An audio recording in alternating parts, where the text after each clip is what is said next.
অনেকেই দেখতেছি যে একটা পুরুষ একজন মহিলাকে বেদরম পিটাচ্ছে, কিন্তু আমরা জানি না যে কেন পেটানো হচ্ছে এই মহিলাকে। আসলে তারা সম্পর্কে স্বামী স্ত্রী।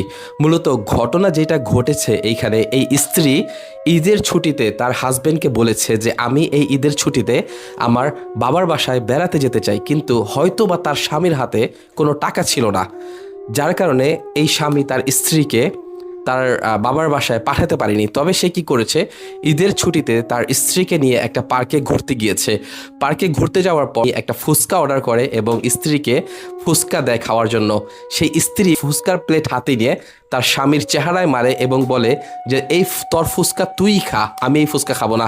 তখন এই বিষয়টা আশেপাশের মানুষ যখন তার স্বামীর দিকে তাকিয়ে থাকে, তখন তার স্বামীর আত্মমর্যাদায় আঘাত লাগে। তখন তার স্বামী এই অপমান, এই লাঞ্ছনা সইতে না পেরে তার স্ত্রীকে বেদম পেটায় এই পার্কের মধ্যে। তো গাইস, এখানে দোষটা আসলে কার? আপনারাই এই কমেন্টে বলেন।